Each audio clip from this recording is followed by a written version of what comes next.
നമസ്കാരം. നിരവധി വാർത്തകളുമായി വാർത്താരംഭം ആരംഭിക്കുകയാണ്. ആദ്യം പ്രധാന വാർത്തകൾ. ചോദ്യപേപ്പർ ചോർച്ച തടയാൻ നിയമം കർശനമാക്കി കേന്ദ്ര സർക്കാർ. സംഘടിത കുറ്റങ്ങൾക്ക് 10 വർഷം വരെ തടവും 1 കോടി രൂപ പിഴയും ശിക്ഷ. നീറ്റ് നെറ്റ് പരീക്ഷാ ക്രമക്കേടുകളിൽ അന്വേഷണം ഊർജിതമാക്കി പോലീസും CBIയും.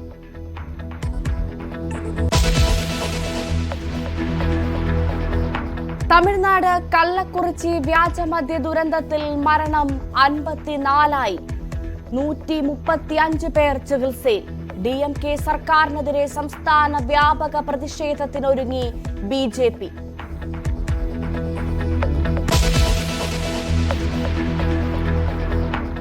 ഒരു കുർബാനയെങ്കിലും ഏകീകൃത കുർബാന അർപ്പിക്കണമെന്ന സിനഡിന്റെ സമവായ നിർദ്ദേശവും തള്ളി അൽമായ മുന്നേറ്റ സമിതി. ഇളവുകളോടെ ഏകീകൃത കുർബാന എന്ന നിർദ്ദേശവും അംഗീകരിക്കില്ല. ജൂലൈ 3 ശേഷം സഭയിൽ നിന്ന് വേർപെട്ട് മുന്നോട്ടു പോകുമെന്നും അൽമായ സമിതി.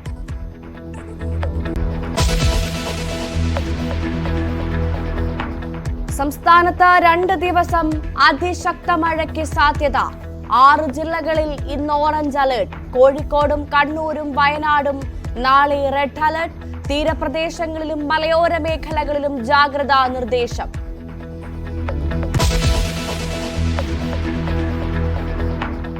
ഫയർഫോഴ്സിനെ കബളിപ്പിച്ച യുവാവ് അറസ്റ്റിൽ. കണ്ണമൂല സ്വദേശി രതീഷിനെ അറസ്റ്റ് ചെയ്ത് മ്യൂസിയം പോലീസ്.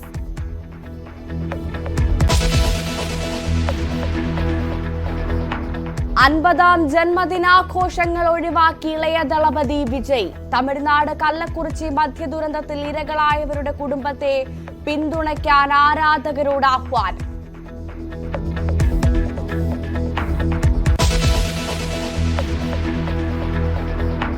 കാക്കനാട് DLF ഫ്ളാറ്റിൽ പകർച്ചവ്യാധി പിടിപെട്ടതോടെ പരിശോധന കർശനമാക്കി ആരോഗ്യ വകുപ്പ്. ഫ്ളാറ്റുകളിലെ വെള്ളത്തിലെ ക്ലോറിന്റെ അളവ് പരിശോധിക്കും. സ്ഥിതി വിലയിരുത്താൻ ഉമാ തോമസ് MLAയുടെ നേതൃത്വത്തിൽ ഇന്ന് യോഗം ചേരും.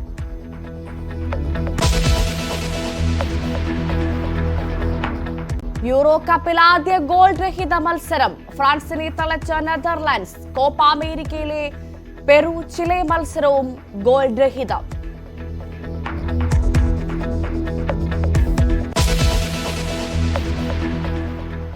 വിശദമായ വാർത്തയിലേക്ക് കടക്കാം. ചോദ്യപേപ്പർ ചോർച്ച തടയാൻ നിയമം കർശനമാക്കി കേന്ദ്ര സർക്കാർ.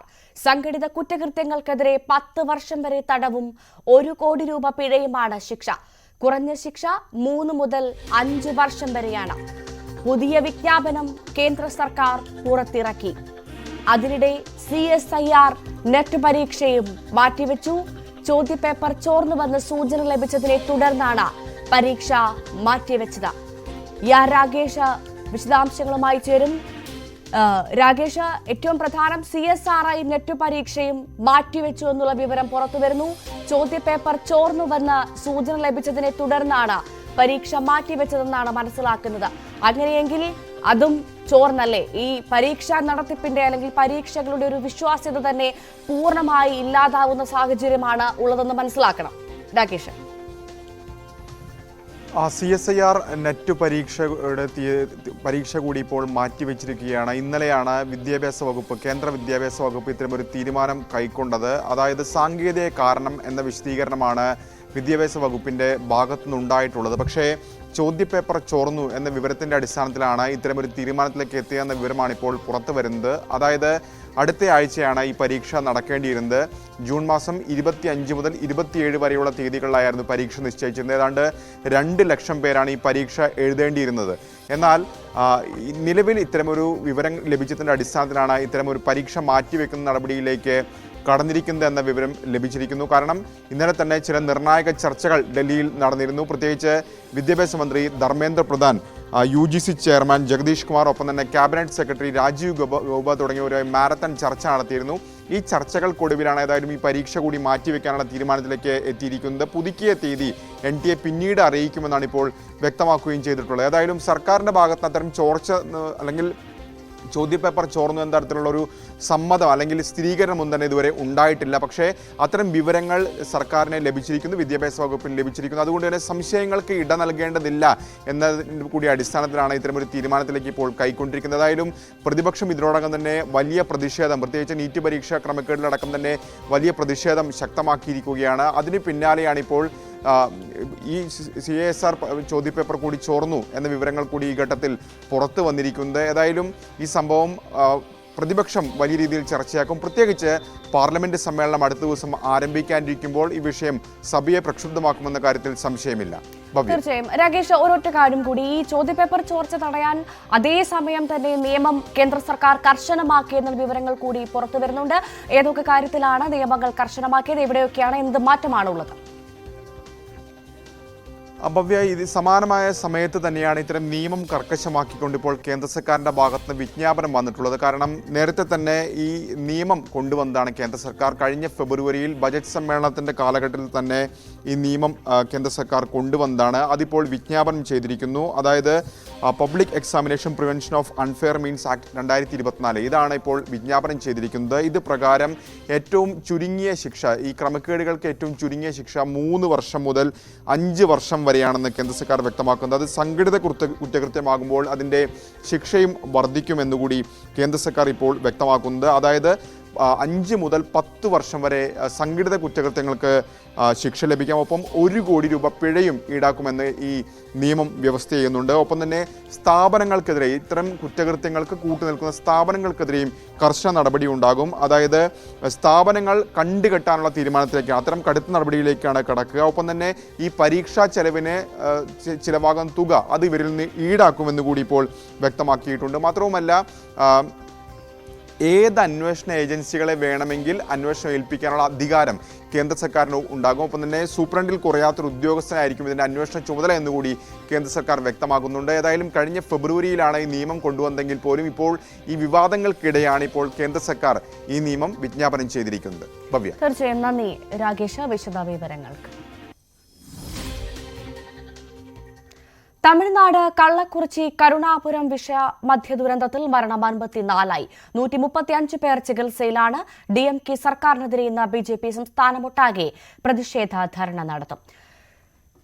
സജയകുമാർ വിവരങ്ങളുമായി ചേരും. സജയൻ, ഏറ്റവും പ്രധാനം മരണനിരക്ക് വർദ്ധിക്കുന്നു എന്നതാണ്. 54ഓളം ജീവനുകളാണ് ഈ ഒരു വിഷമദ്യ ദുരന്തത്തിൽ പൊളിഞ്ഞതെന്ന് പറയുമ്പോൾ ഏറെ സങ്കടകരമായ വിഷയമാണ്. 135 പേർ ഇപ്പോഴും ചികിത്സയിലുണ്ട്. ഈ ചികിത്സയിലുള്ളവരുടെ ഒരു ആരോഗ്യസ്ഥിതി എന്താണ് ആശുപത്രിയിൽ നിന്ന് നമുക്ക് ലഭിക്കുന്ന വിവരങ്ങൾ?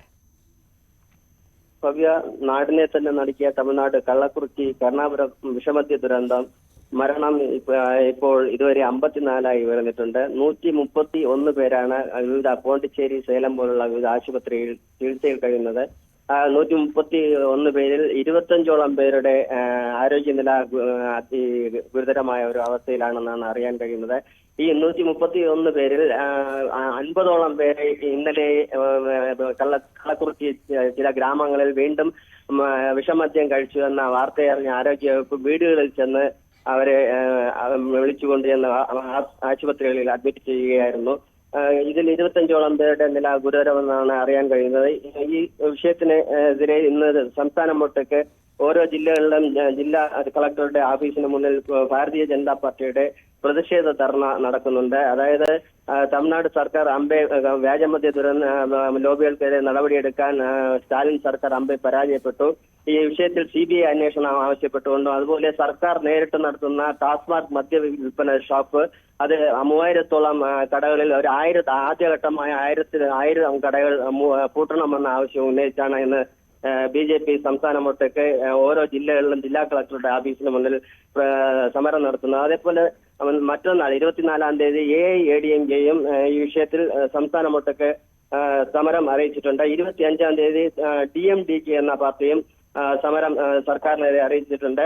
അതുപോലെ ചെന്നൈ ഹൈക്കോടതി രൂക്ഷ വിമർശനവുമായി സർക്കാരിനെതിരെ, അതായത് ഈ മനുഷ്യരുടെ ഈ മരണത്തിനെതിരെ സർക്കാർ തീവ്ര നടപടിയെടുക്കണം, ഇത് കണ്ടില്ല എന്ന് നടിക്കരുതെന്ന ഭാഷയിൽ രൂക്ഷമായ ഒരു വിമർശനവും നടത്തിയിട്ടുണ്ട്. ഇതാണ് ഇപ്പോഴത്തെ തമിഴ്നാട്ടിലെ വ്യാജമദ്യ ദുരന്തത്തിന്റെ ഇപ്പോഴുള്ള സാഹചര്യം. ഭവ്യ, ശരി സജയകുമാർ, അതേപോലെ തന്നെ ഇന്ന് തമിഴ്നാടിനെ സംബന്ധിച്ച് ശരിക്കും ഒരു ആഘോഷത്തിന്റെ ദിവസമായിരുന്നു. കാരണം ഇളയ ദളപതി വിജയിന്റെ 50ാം പിറന്നാളായിരുന്നു ഇന്ന്. പക്ഷേ അദ്ദേഹം തന്നെ ഈ ഒരു വ്യാജമദ്യ ദുരന്തത്തിന്റെ പശ്ചാത്തലത്തിൽ തന്റെ പിറന്നാൾ ആഘോഷമാക്കരുത് എന്ന് ആരാധകരോട് അഭ്യർത്ഥിച്ചൊരു സാഹചര്യമുണ്ട്. അതുമാത്രമല്ല, ഈ ദുരന്തത്തിൽ മരിച്ചവരുടെ കുടുംബങ്ങളെ ചേർത്ത് പിടിക്കുക, ആശുപത്രിയിലുള്ളവരെ ചേർത്ത് പിടിക്കുക എന്നൊരു ആഹ്വാനം കൂടി അദ്ദേഹം നൽകിയ ഒരു സാഹചര്യത്തിൽ എന്താണ് തമിഴ്നാട്ടിലെ ഒരു ഈ ആരാധകരുടെ ഒരു അവസ്ഥ? ഇന്ന് അവർ ആഘോഷമില്ലാത്തതിന്റെ ഒരു ദുഃഖത്തിലൊക്കെ ആയിരിക്കും അല്ലേ? തീർച്ചയായും ഈ 54 പേരുടെ വിഷമദ്യ ദുരന്തത്തിന്റെ ഒരു സാഹചര്യത്തിൽ വിജയുടെ പിറന്നാൾ ആഘോഷം വലിയ ഒരു ആഘോഷമായി തന്നെ തമിഴ് ജനത കൊണ്ടാടുന്നുണ്ട്. പ്രത്യേകിച്ചും അദ്ദേഹത്തിന്റെ ആരാധകർ.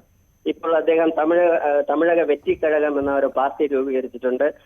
ഈ പാർട്ടി അതിലും ധാരാളം പ്രവർത്തകർ ഇപ്പോൾ തമിഴക വെറ്റിക്കഴകം പാർട്ടിയിൽ വിജയുടെ ആരാധകർ പ്രവർത്തകരായുണ്ട്. ഇവരോടൊക്കെ തന്നെ ഈ സാഹചര്യത്തിൽ തന്റെ ജന്മനാൾ ആഘോഷിക്കരുത്, അതിന് പകരം 54ഓളം വിഷമദ്യം കഴിച്ച് മരിച്ച കുടുംബങ്ങൾക്ക് എന്തൊക്കെ ചെയ്യാൻ പറ്റും ധനസഹായങ്ങൾ ചെയ്യാനും, അതേപോലെ 100ൽ പരം ആശുപത്രിയിൽ കഴിയുന്ന കുടുംബങ്ങൾക്ക് തങ്ങളാൽ കഴിയുന്ന സഹായങ്ങൾ ചെയ്യുക, ആരും ഇതൊരു ആഘോഷമാക്കരുത് എന്ന ഒരു അഭ്യർത്ഥന ഇന്നലെ അറിയിച്ചിരുന്നു. അതിന് പ്രകാരം ചില സ്ഥലങ്ങളിൽ അദ്ദേഹത്തിന്റെ ജന്മദിനത്തോടനുബന്ധിച്ച് ഫ്ലെക്സ് ബോർഡുകൾ വെച്ചിട്ടുണ്ടെങ്കിലും ഒരു സ്ഥലത്തും അദ്ദേഹത്തിന്റെ ആരാധകരോ അദ്ദേഹത്തിന്റെ പാർട്ടിയുടെ പ്രവർത്തകരോ യാതൊരു ആഘോഷങ്ങളും ഇന്ന് ഇവിടെ കൊണ്ടാടുന്നില്ല എന്ന് തന്നെ പറയാൻ കഴിയും. സോഫിയ. ശരി, നന്ദി. സജയകുമാറാണ് വിവരങ്ങൾ പങ്കുവെച്ച. എന്തായാലും 50ാം ജന്മദിന ആഘോഷങ്ങൾ റദ്ദാക്കിയിരിക്കുകയാണ് ദളപതി വിജയ്. ആഘോഷങ്ങൾ ഒഴിവാക്കാനും അതേ ദുരന്തത്തിൽ ഇരകളായവരുടെ കുടുംബത്തിന് പിന്തുണയ്ക്കാനും അദ്ദേഹം ആരാധകരോട് ഇന്നലെ തന്നെ അഭ്യർത്ഥിച്ചിരുന്നു. എന്തായാലും തമിഴ്നാട്ടിലും കേരളത്തിലും ജന്മദിനം ആഘോഷിക്കാനായി വലിയ സജ്ജീകരണങ്ങളായിരുന്നു ആരാധകർ ഒരുക്കിയത്. എന്തായാലും ന്യൂസ് 18ന്റെ ജന്മദിനാശംസകൾ നേരുകയാണ് ദളപതി വിജയ്ക്ക്. മറ്റു വാർത്തകളിലേക്ക് വരുമ്പോൾ, ഫയർഫോഴ്സിനെ കബളിപ്പിച്ച യുവാവ് അറസ്റ്റിൽ. കണ്ണമൂല സ്വദേശി രതീഷിനെയാണ് മ്യൂസിയം പോലീസ് അറസ്റ്റ് ചെയ്തത്. മാനവീയം വീതിയിലെ മരത്തിൽ ബൈക്കിന്റെ താക്കോൽ കുടുങ്ങിയെന്ന് പറഞ്ഞ് 20ാം തീയതി അർദ്ധരാത്രിയാണ് സംഭവം. താക്കോൽ കണ്ടെത്താൻ മരത്തിൽ പിടിച്ചുകുലുക്കിയ ഫയർഫോഴ്സിനെ കണ്ട് യുവാവ് പൊട്ടിച്ചിരിക്കുകയായിരുന്നു. സമാന കുറ്റകൃത്യങ്ങളിൽ ഏർപ്പെടുന്നവർക്ക് ഇതൊരു പാഠമായിരിക്കണമെന്ന് അഗ്നിശമന സേന പറഞ്ഞു. മിഡ്നൈറ്റോട് കൂടിയാണ് നമുക്ക് ഒരു കോള് കിട്ടുന്നത്, ഇങ്ങനെ താക്കോൽക്കൂട്ടം കളഞ്ഞു പോയി എന്ന് പറഞ്ഞുകൊണ്ട്. നമ്മളപ്പോൾ നമ്മുടെ ഇവിടുന്ന് ഓൺ ദി സ്പോട്ട് നമ്മൾ ഒരു കോള് കിട്ടിക്കഴിഞ്ഞാൽ ഓൺ ദി സ്പോട്ട് തിരിച്ച് വിളിച്ച് അത് കൺഫേം ചെയ്യും. കൺഫേം ചെയ്തപ്പോൾ പോലും അത് തന്നെയാണ് റിപ്പീറ്റ് ചെയ്തത്. അതിനുശേഷം നമ്മൾ അവിടെ എത്തുകയുണ്ടായി. നമ്മൾ എമർജൻസി സെന്റർ എന്നുള്ള വലിയ വണ്ടി കൊണ്ടാണ് പോയത്. അവിടെ എത്തി അപ്പോഴാണ് നമ്മൾ കബളിപ്പിക്കപ്പെട്ടവരും നമ്മൾ മനസ്സിലാക്കുന്നത്. കാര്യം എന്ന് വെച്ച് കഴിഞ്ഞാൽ പുള്ളി അത്യാവശ്യം മദ്യലഹരിയിലായിരുന്നു. ആ താക്കോൽക്കൂട്ടം ആക്ച്വലി കളഞ്ഞു പോയിട്ടൊന്നും ഇല്ലായിരുന്നു. നമ്മൾ നമ്മുടെ വണ്ടിയുടെ മുകളിൽ ഈട്ടിയുടെ മുകളിൽ കയറി അവിടുന്ന് ടോർച്ച് അടിച്ച് കാര്യങ്ങളൊക്കെ നോക്കി കുലുക്കി നോക്കി. പക്ഷെ അത്തരത്തിൽ സംഭവങ്ങൾ അവിടെ ഒന്നും ഉണ്ടായിരുന്നില്ല. ശരിക്കും പിന്നീടാണ് നമ്മൾ മനസ്സിലാവുന്നത് കബളിപ്പിക്കപ്പെട്ടു എന്നുള്ള കാര്യം. അതിനുശേഷം നമ്മളത് പോലീസിൽ കേസ് രജിസ്റ്റർ ചെയ്തു. അത് ഇനിയിപ്പോൾ നിലവിൽ പണിഷബിൾ ആയിട്ടുള്ള ഒഫൻസ് ആണ്. അപ്പോൾ ഇത്തരത്തിലുള്ള സംഭവങ്ങൾ മുമ്പും ഉണ്ടായിട്ടുണ്ട്, ഇനി ഉണ്ടാവാൻ സാധ്യതയുണ്ട്. അപ്പം ഇത് പ്രേക്ഷകരിലേക്ക് കൃത്യമായിട്ടൊരു മെസ്സേജ് എത്തണം. കാര്യം ഫയർഫോഴ്സ് ഒരു അടിയന്തര സേനയാണ്. അവരെ കബളിപ്പിക്കുന്നത് പണിഷബിൾ ആയിട്ടുള്ള ഒഫൻസ് തന്നെയാണ്. ഡാൻ കുര്യൻ വിവരങ്ങളുമായി ചേരും.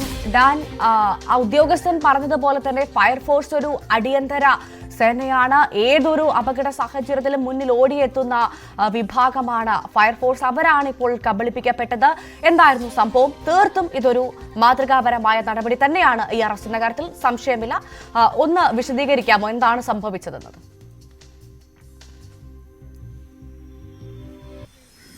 ഭവ്യ, ഞാനിപ്പോൾ നിൽക്കുന്നത് മാനവീയം വീഥിയിലെ പോലീസ് എയ്ഡ് പോസ്റ്റിന് സമീപത്തായാണ്. എനിക്ക് തൊട്ട് പിന്നിൽ കാണുന്നതാണ് ഇവിടെ പോലീസ് എയ്ഡ് പോസ്റ്റ്. പക്ഷേ നമ്മളിപ്പോൾ നിൽക്കുന്ന ഈ ഭാഗത്ത് CCTV ക്യാമറകളുടെ കൃത്യമായ നിരീക്ഷണം ഇല്ലാത്ത ഈ മാനവീയം വീഥിയുടെ ഒരു വശമാണ്. കാരണം ഇവിടെ മരങ്ങൾ നിറഞ്ഞിരിക്കുകയാണ് ഈ ഭാഗത്ത്. ഇവിടെ നിന്ന് ആൽത്തറ ജംഗ്ഷനിലേക്ക് തിരിയുന്ന ഭാഗമാണ്. കഴിഞ്ഞ 20ാം തീയതി രാത്രി 11:45 ഫയർഫോഴ്സ് സ്റ്റേഷനിലേക്ക് ഒരു യുവാവിന്റെ കോൾ എത്തുന്നത്. ആ കോളിൽ ഇങ്ങനെയാണ് പറഞ്ഞത്: ഈ താക്കോൽ കയ്യിൽ നിന്ന് മുകളിലേക്കിട്ട് എറിഞ്ഞ് കളിക്കുന്നതിനിടയിൽ അപ്രതീക്ഷിതമായി എന്റെ ബൈക്കിന്റെ താക്കോൽ മരത്തിന് മുകളിൽ കുടുങ്ങിയിരിക്കുകയാണ്. എനിക്ക് വീട്ടിൽ പോകാൻ മറ്റു നിവൃത്തിയില്ല. എത്രയും പെട്ടെന്ന് ഇവിടെ എത്തി ഈ താക്കോൽ ഒന്ന് എടുത്തു തരാൻ സഹായിക്കണമെന്ന് അഭ്യർത്ഥിച്ചുകൊണ്ടായിരുന്നു ഫോൺ കോൾ. സാധാരണ ഇത്തരം സന്ദേശങ്ങൾ വരുമ്പോൾ അവരത് വെരിഫൈ ചെയ്യും.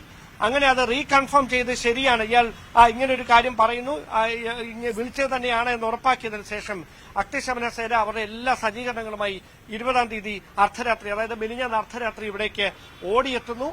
എന്നിട്ട് ഈ വൃക്ഷത്തിന്റെ, അതായത് ഈ വലിയ വൃക്ഷം ഇവിടെ നിന്ന് ആൽത്തറ ജംഗ്ഷനിലാണ് മാനവീയ വീതിയിൽ നിന്ന് തിരിയുന്ന വഴിക്ക് ഇവിടെ നൈറ്റ് വിഷൻ സംവിധാനങ്ങൾ ഉപയോഗിച്ചുകൊണ്ട് ഈ മരത്തിന് മുകളിലേക്ക്, അതായത് ഞങ്ങളിപ്പോൾ നിൽക്കുന്ന ഈ ആൽത്തറ ജംഗ്ഷനിലുള്ള ഈ വലിയ മരത്തിന് മുകളിലെ ശിഖരങ്ങൾ അത് ലൈറ്റ് അടിച്ചു നോക്കി, ഈ മരം അവരാലാവുന്നത് പോലെയൊക്കെ കുലുക്കി നോക്കി, എവിടെയാണ് വീണിരിക്കുന്നത്, താക്കോൽ എവിടെയാണ് കുടുങ്ങിയിരിക്കുന്നത് അറിയാൻ ഫയർഫോഴ്സ് സേനാംഗങ്ങളുടെ നേതൃത്വത്തിൽ വ്യാപകമായ പരിശോധന ഈ മരത്തിന് ചുറ്റും നടത്തി. ആ സമയത്ത് ഒരു യുവാവ് സമീപത്ത് നിന്ന് പൊട്ടിച്ചിരിക്കുകയാണ്.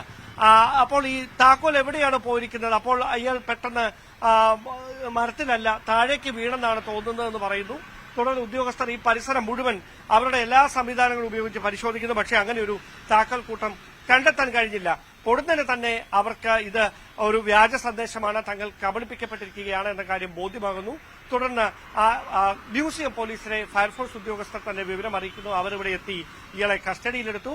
അങ്ങനെ ചോദ്യം ചെയ്യുന്നതിനിടയിലാണ് ഫയർഫോഴ്സിനെ കബളിപ്പിക്കാൻ വേണ്ടിയാണ് കണ്ണമൂല സ്വദേശിയായ രതീഷ് എന്ന യുവാവ് ഇത്തരത്തിൽ ഒരു വ്യാജ സന്ദേശം ഫയർഫോഴ്സ് സ്റ്റേഷനിൽ വിളിച്ച് അറിയിച്ചതെന്ന് മനസ്സിലാക്കുന്നു. അതിന്റെ അടിസ്ഥാനത്തിലാണ് 118B വകുപ്പ് ചുമത്തിക്കൊണ്ട് രതീഷിനെതിരെ കേസ് രജിസ്റ്റർ ചെയ്ത്, അതായത് അവശ്യ സർവീസായ അവശ്യ സേവനമായ ഫയർഫോഴ്സിന്റെ കബളിപ്പിക്കുന്ന തരത്തിൽ സന്ദേശം കൈമാറിയെന്ന വകുപ്പ് ചുമത്തിയാണ് കുറ്റകൃത്യം ചുമത്തിയാണ് കൃത്യമായി ഇയാൾക്കെതിരെ ഒരു നടപടിയിലേക്ക് നീങ്ങിയത്.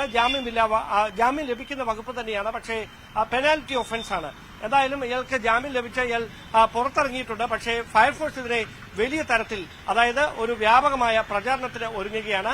ഈ അടിയന്തര സാഹചര്യങ്ങളിലേക്ക് മൂവ് ചെയ്യുന്ന ഘട്ടത്തിൽ ഇത്തരം സന്ദേശങ്ങൾ, അനാവശ്യമായ ഫോൺ കോളുകൾ, കബളിപ്പിക്കപ്പെടുന്ന ഫോൺ കോളുകൾ എത്തുമ്പോൾ അത് അവശ്യ സേവനങ്ങൾക്ക് അല്ലെങ്കിൽ അടിയന്തര സേവനങ്ങൾക്ക് പുറപ്പെടാൻ സജ്ജരായി നിൽക്കുന്ന അഗ്നിശമന സേനയുടെ പ്രവർത്തനങ്ങളെ ഡൈവേർട്ട് ചെയ്യുന്ന തരത്തിലേക്ക് ഇത്തരം നീക്കങ്ങൾ മാറുന്നു എന്ന ഒരു സാഹചര്യത്തിൽ തന്നെയാണ് അതിനെ ഗൌരവത്തോടെ കണ്ടുകൊണ്ട് സ്വാഭാവികമായും ആളുകൾക്ക് ഉണ്ടാവുന്ന ഒരു സംശയമാണ് ഈ മരത്തിന്റെ മുകളിൽ എങ്ങനെ താക്കോൽ കുടുങ്ങുക എന്നത്.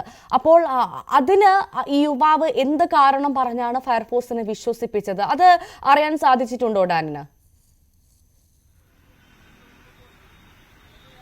അത് തന്നെയാണ് ഞാൻ ആദ്യം വ്യക്തമാക്കിയത്. അതായത് ഇവിടെ നിന്ന് അയാൾ ഈ താക്കോൽ കൂട്ടം കൈവെള്ളയിലിട്ടിങ്ങനെ താഴേക്ക് മുകളിലേക്ക് പൊക്കി എറിഞ്ഞ് കളിക്കുകയായിരുന്നു. അങ്ങനെ കളിക്കുന്നതിനിടയിൽ പെട്ടെന്ന് അപ്രതീക്ഷിതമായി ഈ താക്കോൽ കൂട്ടം ഈ ശിഖരത്തിന് മുകളിൽ കുടുങ്ങുകയായിരുന്നു എന്നാണ് ഈ യുവാവ് ഫയർഫോഴ്സ് ഉദ്യോഗസ്ഥരോട് വളരെ വിശ്വസിക്കുന്ന രീതിയിൽ തന്നെ നിസ്സഹായനായി പറയുന്നത് പോലെയാണ് ഉദ്യോഗസ്ഥരോട് സംസാരിച്ചത്. അവർ ഈ നിൽക്കുന്ന സ്ഥലമടക്കം ഐഡന്റിഫൈ ചെയ്യുന്നു. ഇങ്ങനെ ഒരു സ്ഥലം, ഇങ്ങനെ മരമുണ്ട്, അതെല്ലാം ഉദ്യോഗസ്ഥർ പരിചിതരാണ് ഈ സ്ഥലങ്ങളെക്കുറിച്ചൊക്കെ. അങ്ങനെ അത് കൺഫേം ചെയ്ത പശ്ചാത്തലത്തിലാണ് അവർ ഇവിടേക്ക് എത്തുന്നത്. അങ്ങനെ അവർ അവരുടെ സംവിധാനങ്ങളുമായി എത്തിയാണ് ഈ താഴെ നിന്ന് ഈ മരത്തിന് മുകളിൽ, നമുക്കറിയാം ഇതിന്റെ ശിഖരങ്ങളൊക്കെ, അവിടെ ഈ നൈറ്റ് വിഷൻ സംവിധാനങ്ങൾ ഉപയോഗിച്ചുകൊണ്ട് ഈ ടോർച്ചുകൾ, വലിയ ബ്രൈറ്റ് ലൈറ്റുകൾ അടിച്ച് ഇവിടെ മുഴുവൻ പരിശോധിക്കുന്നു. അതോടൊപ്പം ഈ ശിഖരങ്ങളൊക്കെ ആ സജ്ജീകരണങ്ങൾ വെച്ച് കുലുക്കുകയും ചെയ്യുന്നുണ്ട് ഈ താക്കോൽ വീഴുന്നതിന് വേണ്ടി, താഴോട്ട് വീഴുന്നതിന് വേണ്ടി. അങ്ങനെ അത് വീഴാതിരുന്ന സമയത്താണ് മാറി നിന്ന് ഈ യുവാവ് ഇവിടെ വന്ന് ചിരിക്കുന്നത് ശ്രദ്ധയിൽപ്പെട്ടത്.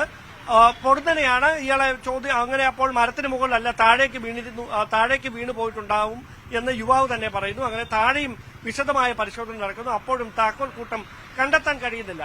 തുടർന്നാണ് മ്യൂസിയം പോലീസിന്റെ 8 പോസ്റ്റിൽ മ്യൂസിയം പോലീസിലെ ഉദ്യോഗസ്ഥരാണ് ഇരിക്കാറ്. അവർ കൂടി ഈ സ്ഥലത്തേക്ക് എത്തുന്നു. തുടർന്ന് ഇയാളെ വിശദമായി ചോദ്യം ചെയ്യുന്നു. ചോദ്യം ചെയ്യുമ്പോഴാണ് ഫയർഫോഴ്സിനെ കബളിപ്പിക്കാൻ വേണ്ടിയാണ് ഇങ്ങനെയൊരു ഫോൺ കോൾ നൽകിയത് അല്ലെങ്കിൽ ഫോൺ കോൾ ചെയ്തത് എന്ന വിവരം ഈ രതീഷ് എന്ന യുവാവ് പോലീസിനോട് വ്യക്തമാക്കിയത്. എന്താ ഇയാൾക്കെതിരെ മെഡിക്കൽ കോളേജ് പോലീസ് സ്റ്റേഷനിൽ നേരത്തെ അടിപിടി കേസ്, ക്രിമിനൽ കേസ് രജിസ്റ്റർ ചെയ്തിട്ടുള്ളതാണ്. സ്വാഭാവികമായി ഇത്തരം കുറ്റകൃത്യങ്ങളിൽ ഏർപ്പെടുന്നത് ഇയാൾ പതിവാക്കിയിട്ടുള്ളതാണോ എന്നതടക്കമുള്ള കാര്യങ്ങൾ പോലീസ് തീർച്ചയായും അത്തരത്തിൽ കുറ്റകൃത്യങ്ങളിൽ ഏർപ്പെട്ട ഒരാളാണ് എന്ന് മനസ്സിലാകുന്നു. പക്ഷേ അതോടൊപ്പം തന്നെ ഇങ്ങനെ മാറി നിന്ന് ചിരിച്ചു എന്നൊക്കെ പറയുമ്പോൾ ഇദ്ദേഹത്തിന് എന്തെങ്കിലും മാനസികാരോഗ്യത്തിൽ എന്തെങ്കിലും ബുദ്ധിമുട്ടുള്ള ആളാണോ? അത്തരത്തിലൊരു അന്വേഷണം പോലീസ് നടത്തിയിരുന്നോ ഡാൻ?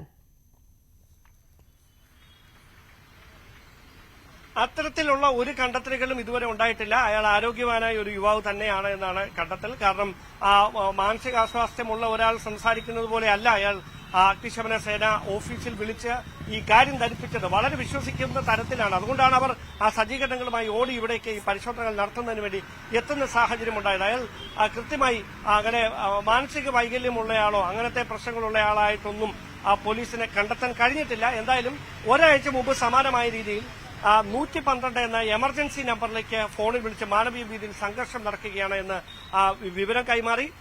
അതിന്റെ പശ്ചാത്തലത്തിൽ ഇവിടേക്ക് പോലീസ് സംഘം ഇരച്ചെത്തി പരിശോധന നടത്തുന്ന സാഹചര്യം ഉണ്ടായത് ഒരാഴ്ച മുമ്പാണ്.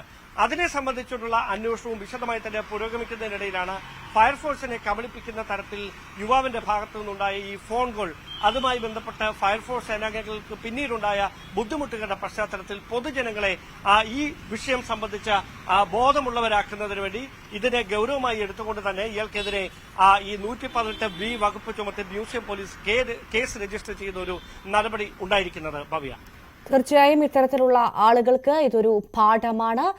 കളിപ്പിക്കാനുള്ള സർവീസ് അല്ല സർക്കാരിന്റെ അടിയന്തര സേവനങ്ങൾ എന്നൊരു ഓർമ്മപ്പെടുത്തൽ കൂടിയാണ് ഈ ഒരു സംഭവം നടത്തുന്നത്. എന്തായാലും അയാൾക്കെതിരെ കേസെടുത്തത് കൃത്യമായി മാതൃകാപരമായ നടപടി തന്നെയാണ്. ഇന്നലെയും ഇതേപോലെ തന്നെ ആമയിഴഞ്ചാൻ തോട്ടിലൊരു യുവാവ് ചാടുകയും തന്റെ ഡെഡ് ബോഡി എടുക്കാൻ മാത്രം ആളുകൾ ഇതിലേക്ക് ഇറങ്ങിയാൽ മതി എന്ന് പറഞ്ഞുകൊണ്ടാണ് അദ്ദേഹം ആമയിഴഞ്ചാൻ തോട്ടിൽ ചാടിയത്. പക്ഷേ അദ്ദേഹത്തെ ഫയർഫോഴ്സ് രക്ഷിച്ചതിന് ശേഷം താൻ വെറുതെ ചാടിയതായിരുന്നു എന്ന് അദ്ദേഹം പറയുകയുണ്ടായി. ഇതും കൂടി ഇതിന് കൂട്ടി വായിക്കേണ്ട ഒരു സംഭവമാണ്. എന്തായാലും ഇത്തരത്തിലുള്ള ചെയ്തികൾ നടത്തുന്ന ആളുകൾക്കെതിരെ കൃത്യമായ മാതൃകാപരമായ ശിക്ഷ അത് അനിവാര്യമാണ്. വളരെ നന്ദി ഡാൻ കുര്യൻ വിശദമായ വിവരങ്ങൾക്ക്. മറ്റു വാർത്തയിലേക്ക് വരുമ്പോൾ ആഴ്ചയിൽ ഒരു ഏകീകൃത കുർബാന എന്ന സിനഡ് നിർദ്ദേശവും തള്ളി അൽമായ മുന്നേറ്റ സമിതി. ഇളവുകളോടെ ഏകീകൃത കുർബാന എന്ന നിർദ്ദേശം അംഗീകരിക്കാനാകില്ല എന്നാണ് അൽമായ മുന്നേറ്റ സമിതിയുടെ നിലപാട്. കഴിഞ്ഞ ദിവസം ചേർന്ന സിനഡിലാണ് പ്രശ്നം പരിഹാരത്തിന് പുതിയ ഫോർമുല മുന്നോട്ട് വെച്ചത്. ഡാനി ഇപ്പോൾ വാർത്തയുടെ വിശദാംശങ്ങളുമായി ചേരും. ഡാനി, എന്തായാലും ആഴ്ചയിലെങ്കിലും ഒരു ഏകീകൃത കുർബാന എന്ന സിനഡ് നിർദ്ദേശവും ഇപ്പോൾ തള്ളുകയാണ് അൽമായ മുന്നേറ്റ സമിതി എന്നുള്ള ഏറ്റവും പുതിയ വിവരങ്ങൾ വരുമ്പോൾ ഇനിയൊരു അനുരഞ്ജനത്തിനുള്ള സാധ്യതയൊന്നും കാണുന്നില്ല. എങ്ങോട്ടാണ് കാര്യങ്ങൾ പോകുന്നത്? എന്താണ് ഏറ്റവും പുതിയ വിവരങ്ങൾ?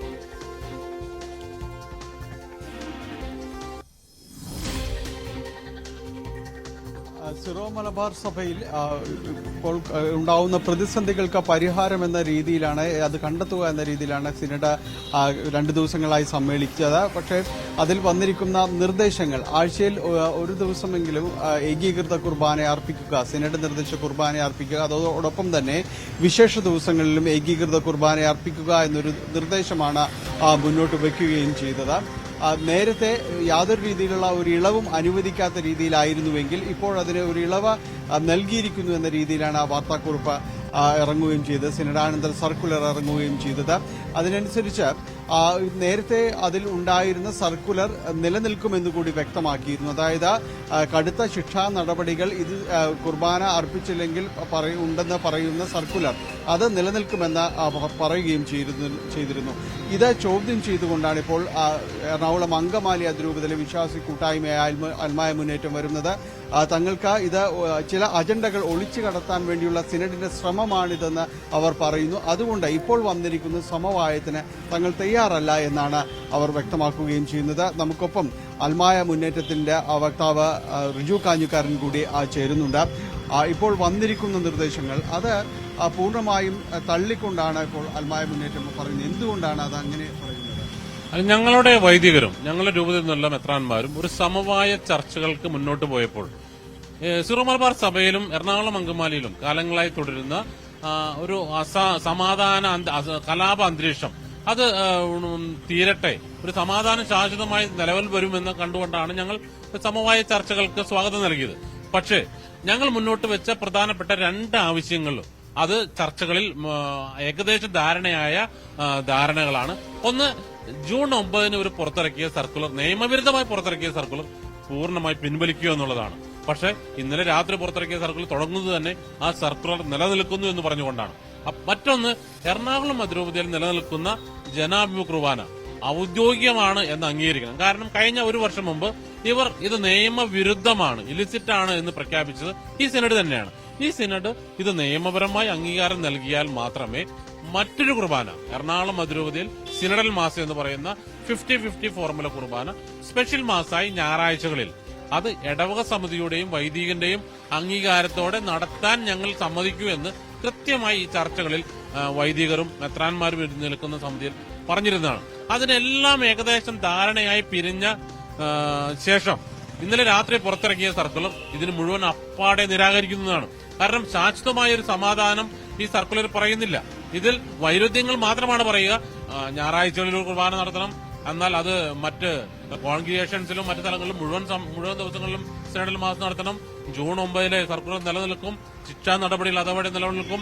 അതോടൊപ്പം തന്നെ ഈ വർക്കിംഗ് അറേഞ്ച്മെന്റ് ഓഗസ്റ്റ്, അതായത് ഒരു മാസം കഴിഞ്ഞ് നടക്കുന്ന സിനഡ് വരെ മാത്രമാണ് എന്നുകൂടി പറയുന്നു. അപ്പോൾ ഞങ്ങളുടെ നിലപാട് ശാശ്വതമായൊരു പരിഹാരമാണ്. അത് നടപ്പാക്കാത്തോടത്തോളം കാലം ഈ സർക്കുലറിനെ അംഗീകരിക്കാൻ ഞങ്ങൾ തയ്യാറല്ല. ഇങ്ങോട്ടാണ് ഈ സഭ ചെല്ലുന്നത്? കാരണം പലരും ചൂണ്ടിക്കാണിക്കുന്ന ഒരു പിളർപ്പിന്റെ വക്കിലാണെന്ന് അടക്കം പറയുന്നു. എന്താണ് യഥാർത്ഥത്തിൽ സംഭവിച്ചത്? ഞങ്ങളുടെ നിലപാട്, എറണാകുളം അതിരൂപതയുടെ നിലപാട് ഒരു വ്യക്തിയുടെ നിലപാടല്ല. ഞങ്ങളുടെ 468 വൈദികരിൽ 452 വൈദികരുടെ നിലപാട് കൃത്യമാണ്. ഞങ്ങളുടെ 328 ഇടവക സമിതികളുടെ നിലപാട് കൃത്യമാണ്. ഞങ്ങളിത് പലവട്ടം സിനഡിന് മുമ്പിലും വത്തിക്കാന്റെ മുമ്പിലും ഓറിയന്റൽ കോൺഗ്രിഗേഷന് മുമ്പിലും ഞങ്ങളുടെ റെസൊല്യൂഷൻ സഹിതം അവതരിപ്പിച്ചു കഴിഞ്ഞിട്ടും ഇതേവരെ നീതിപൂർവമായൊരു നിലപാടെടുക്കാൻ ഈ സഭാ നേതൃത്വം തയ്യാറാവുന്നില്ല. അതിന് തയ്യാറായാൽ ഞങ്ങളുടെ നിലപാടിനോട് സഹകരിക്കാൻ ഈ സിറോ മലബാർ സഭാ നേതൃത്വം തയ്യാറായാൽ അവരോടൊപ്പം സഞ്ചരിക്കാൻ ഞങ്ങൾ തയ്യാറാണ്. അതിനല്ല എങ്കിൽ നിങ്ങൾ പുറത്താക്കുമെന്ന് പറഞ്ഞാൽ ഞങ്ങൾ പുറത്തുപോയി സ്വതന്ത്ര സഭയായി വത്തിക്കാന്റെ കീഴിൽ മാർപ്പാവഴുകൾ സ്വതന്ത്രമായി നിലകൊള്ളാൻ ഞങ്ങൾ തയ്യാറാണ്. തീർച്ചയായിട്ടും പുറത്താക്കിയാൽ, കുർബാനയുടെ പേരിൽ ഞങ്ങളെ പുറത്താക്കിയാൽ, ഞങ്ങൾ പറയുന്നു പുറത്താക്കിയതിന്റെ അടുത്ത ദിവസം ജൂലൈ 3 കഴിഞ്ഞ് ജൂലൈ 4 ശേഷം ഞങ്ങൾ പുറത്താണ് എങ്കിൽ പിന്നെ ഞങ്ങളുടെ ഒരു കാര്യത്തിലും ഇടപെടാൻ ഈ സിറോ മലബാർ സഭ വരരുത് എന്നാണ് ഞങ്ങളുടെ നിലപാട്. ഞങ്ങൾ നിങ്ങൾക്ക് പുറത്താണ്. ഞങ്ങൾ പിന്നെ എന്തു ചെയ്യുന്നു എന്ന് നിങ്ങളുടെ പ്രശ്നമല്ല. അതിനുശേഷവും ഇവിടുത്തെ പ്രശ്നങ്ങൾ ഇടപെടാൻ വരികയാണെങ്കിൽ അവരുടെ ലക്ഷ്യം സീറോ മലബാർ സഭയുടെ കുർബാനക്രമമല്ല, എറണാകുളം അതിരൂപതയുടെ സ്വത്തുക്കളും സ്ഥാപനങ്ങളുമാണ് എന്ന് വിലയിരുത്തേണ്ടി വരും.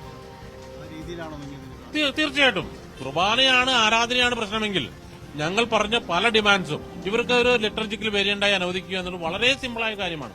10 മിനിറ്റ് കൂടി ആലോചിച്ചാൽ തീരാവുന്ന പ്രശ്നമേ ഉള്ളൂ. കാരണം കോട്ടയം രൂപതയിൽ യാക്കോബായ സഭയിൽ നിന്ന് വന്ന 1056 വീട്ടുകാർക്ക് വേണ്ടി ഈ സഭയിൽ തന്നെ ഒരു ലിറ്റർജിക്കൽ വേരിയന്റ് നിലവിലുണ്ട്. ഈ 1056 വീട്ടുകാർക്ക് വേണ്ടി ഒരു മെത്രാൻ നിലവിലുണ്ട്. അതൊക്കെ സിമ്പിളായിട്ട് നടക്കാവുന്നതാണ്. അപ്പൊ നടത്താൻ താല്പര്യമില്ല എന്നുള്ളതാണ് സത്യം. നേതൃത്വത്തിൽ ആർക്കെങ്കിലും ഇത്തരത്തിലൊരു ഗൂഢാലോചന അങ്ങനെ നടക്കുന്നതായിട്ട് തോന്നുന്നുണ്ട്? തീർച്ചയായിട്ടും ഞങ്ങൾ പലവട്ടം അത് വ്യക്തമാക്കിയിട്ടുണ്ട്. കഴിഞ്ഞ ദിവസം ഈ സർക്കുലർ തീരുമാനമായതിനു ശേഷം പോലും ഇത് വൈകിയതിന്റെ പേരിൽ മാർ ആൻഡ്രൂസ് താഴത്തിന്റെ നേതൃത്വത്തിൽ നടത്തിയിട്ടുള്ള ഗൂഢാലോചനയുണ്ട് എന്ന് പേരെടുത്ത് പറയാൻ ഞങ്ങൾ ആഗ്രഹിക്കുകയാണ്. അദ്ദേഹം വത്തിക്കാനിൽ പലരുമായി ബന്ധപ്പെട്ടതിന്റെ രേഖകൾ ഞങ്ങളുടെ വഹിച്ചുകൊണ്ട് വത്തിക്കാൻ വഴി ഇത് സ്റ്റോപ്പ് ചെയ്യാൻ പലവട്ടം അദ്ദേഹം ശ്രമിച്ചു എന്നതിന് തെളിവുകൾ ഞങ്ങളുടെ കയ്യിലുണ്ട്. അപ്പോൾ ഇതിന്റെ പിന്നിൽ ഭയങ്കരമായൊരു ഗൂഢാലോചന നടക്കുന്നുണ്ട്. ഇവിടെ ഒരു സമാധാനം ഉണ്ടാകരുത്. എറണാകുളം അതിരൂപതയിൽ നിലനിൽക്കുന്ന അശാന്തി അത് തുടരണം. ഇവിടത്തെ ഒരു കുർബാനക്രമങ്ങളിലും സ്ഥാപനങ്ങളിലും അതിക്രമിച്ച് അധിനിവേശം നടത്താനുള്ള നീക്കമാണ് ഇതിന്റെ പിന്നിൽ എന്ന് ഞങ്ങൾ കരുതുന്നു. എന്തായാലും അദ്ദേഹം വ്യക്തമാക്കുന്നു ആത്മായ മുന്നേറ്റത്തിന്റെ ഒരു നിലപാടിതാണ്. ഇത് കൃത്യമായ രീതിയിൽ തന്നെ അത് പറയുകയും ചെയ്യുന്നു. ഈ രീതിയിൽ തങ്ങളിത് പുറത്താക്കുകയാണെങ്കിൽ ആ രീതിയിലേക്ക് തന്നെ പോയാൽ അതിനെ നടപടികൾ നേരിടാൻ തയ്യാറാണ് എന്ന രീതിയിൽ തന്നെയാണ് പറഞ്ഞു വയ്ക്കുന്നത്. അതുകൊണ്ട് തന്നെ ഇത്തരം തീരുമാനങ്ങൾ ഇനി മുന്നോട്ട് പോവുക എന്നത് സിറോ മലബാർ സഭയിൽ വലിയ രീതിയിലുള്ള പ്രതിസന്ധികൾ ഉണ്ടാക്കും. കുർബാന ഏകീകരണം നിർബന്ധിച്ച് നടപ്പാക്കാൻ കഴിയില്ല എന്ന് തന്നെയാണ് ഇവർ വ്യക്തമാക്കുകയും ചെയ്യുന്നത്. ശരി, നന്ദി ഡാനി. ഇപ്പോഴാണ് വിവരങ്ങൾ പങ്കുവച്ചത്. ഇപ്പോൾ കെ സി വേണുഗോപാൽ മാധ്യമങ്ങളെ കാണുന്നു, അതിലേക്ക്. സർക്കാർ ഇക്കാര്യത്തിൽ നിശബ്ദത വെടിയണം. പ്രൈം മിനിസ്റ്റർ ഇതുവരെ ഒരക്ഷരം വേണ്ടിയിട്ടില്ല. എത്രയും വില ഗുരുതരമായിട്ടുള്ള കോടിക്കണക്കിന് ആളുകളെ ആശ്രയിക്കുന്ന ഒരു വലിയ പരീക്ഷയിലുണ്ടായിട്ടുള്ള ഈ വലിയ തിരിമറി, മന്ത്രി തന്നെ പറയുന്ന തിരിമറി നടന്നിട്ടുണ്ടോ? അതിനകത്ത് ഇന്ത്യൻ പ്രധാനമന്ത്രി മൗനം പാലിക്കുന്നത് കുറ്റബോധം കൊണ്ടാണോ അല്ല ഇതത്ര വലിയ സീരിയസ് ഇഷ്യൂ അല്ല എന്നുള്ളത് കണ്ടിട്ടാണ് ഞങ്ങൾ മറുപടി ആഗ്രഹിക്കുന്നു.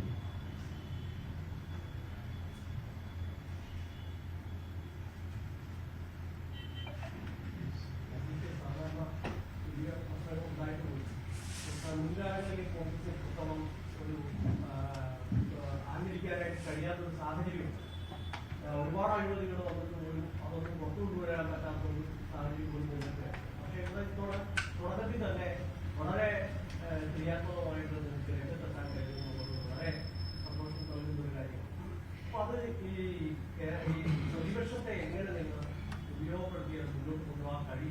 ഞങ്ങൾ പ്രതിപക്ഷത്തെ ലോക്സഭാ സമ്മേളനം തുടങ്ങുന്നതിന് തൊട്ട് മുമ്പായിട്ട് ഇന്ത്യ പാർട്ടി മുന്നണികളുടെ ഫ്ലോർ ലീഡേഴ്സിൻ്റെ യോഗം വിളിച്ചു. ഞങ്ങൾ പാർലമെന്ററി സ്ട്രാറ്റജി ഗ്രൂപ്പുണ്ട്. ആ ഗ്രൂപ്പ് കൂടി എല്ലാവരും കൂടി ഇന്ന് ആലോചിച്ച് ഏതൊക്കെ വിഷയങ്ങളാണ് ടേക്കപ്പ് ചെയ്യുന്നത്, അത് യുനാനിമസ് ആയിട്ട് എല്ലാവരും ഏകകണ്ഠമായിട്ട് എടുക്കാവുന്ന വിഷയങ്ങൾ തീരുമാനിക്കുകയും അതിനനുസരിച്ചൊരു വ്യക്തമായ കോർഡിനേഷൻ്റെ രൂപത്തിൽ പാർലമെന്റിലെ വിഷയം അവതരിപ്പിച്ച് റിസൾട്ട് കൂടി ഉണ്ടാക്കത്തക്കവണ്ണമുള്ള ശക്തമായ സമ്മർദ്ദ ശക്തിയായിട്ട് പ്രതിപക്ഷം മാറും. നാഷണൽ ടെസ്റ്റിംഗ് ഏജൻസി വന്നതിന് ശേഷമാണ് ഇങ്ങനെ ഒരു ആശങ്കപ്പെടുക. സംസ്ഥാനങ്ങളാണ് ഈ എൻട്രൻസ് പരീക്ഷ നടത്തി ആളുകളെ കുട്ടികളെ പ്രവേശിപ്പിച്ചുകൊണ്ടിരുന്നത്. അപ്പോൾ ചില കോണുകളിൽ നിന്ന് CPM-ന്റെ വിദ്യാസംഘടനയൊക്കെ ഉന്നയിക്കുന്നുണ്ട് ഈ നീറ്റ് ടെസ്റ്റ് മാറ്റിയിട്ട് കഴിവുപോലെ തന്നെ സംസ്ഥാന തലത്തിലേക്ക് എൻട്രൻസ് നടത്തണമെന്നുള്ള ആവശ്യം കോൺഗ്രസ് അങ്ങനെ നിലപാടുണ്ടോ? രാജ്യവുമായാണ്. അതെ, തമിഴ്നാട് മുഖ്യമന്ത്രി കഴിഞ്ഞ കുറേ നാളുകളായിട്ട് നീറ്റ് ക്യാൻസൽ ചെയ്യണമെന്നുള്ള ആവശ്യത്തിലാണ്. അത് കോൺഗ്രസ് ഔദ്യോഗികമായി അതിന് നിലപാട് പ്രഖ്യാപിച്ചിട്ടില്ല. പക്ഷേ ഇത്തരം വിശ്വാസ്യതകൾ നാഷണൽ ടെസ്റ്റിംഗ് ഏജൻസിയുടെ വിശ്വാസ്യതകളുടെ മുഴുവനായിട്ടും ഇല്ലാതാകുന്നൊരു ഘട്ടം വന്നപ്പോൾ, ഇന്ത്യയുടെ വിശ്വാസ്യത പൂർണ്ണമായും തീരുന്നൊരു ഘട്ടം വന്ന സാഹചര്യത്തിൽ ഈ കാര്യത്തിൽ ഞങ്ങളുടെ നിലപാടുകൾ ഗൗരവമായിട്ട് പരിശോധിക്കും. ഞങ്ങളുടെ തീരുമാനം അതായത് CBI എന്ന് പറയുന്നത് ഇപ്പോഴത്തെ CBI അന്വേഷണത്തിലെ രീതികൾ നമുക്കറിയാമല്ലോ. ഒരു കോർട്ട് മോണിറ്റേർഡ് CBI എൻക്വയറിയാണ് ഞങ്ങൾ ആവശ്യപ്പെടുന്നത്. അതെ, അതിപ്പം വരുമ്പോൾ ഞങ്ങൾ തീരുമാനിക്കും എന്താണ് കോഴ്സ് ഓഫ് ആക്ഷൻ. കോൺഗ്രസ് മാത്രം തീരുമാനിക്കാൻ ആഗ്രഹിക്കുന്നില്ല. ഞങ്ങൾ ഇപ്പോൾ ആവശ്യപ്പെട്ടിരിക്കുന്നത്, ഞങ്ങൾ പിന്നെ ആവശ്യപ്പെട്ടുകൊണ്ടിരിക്കുന്നത് ഇതാണ്. പക്ഷേ പ്രതിപക്ഷ കക്ഷികളെല്ലാം ഒന്നാം ഉപയോഗം കൂടി ഒരു പൊതുവായിട്ടുള്ള ഡിമാൻഡ് ഉണ്ടാവും. അത് ഈ വരുന്ന ദിവസങ്ങളിൽ ഉണ്ടാവും, 2 ദിവസം മുമ്പ് ഉണ്ടാവും.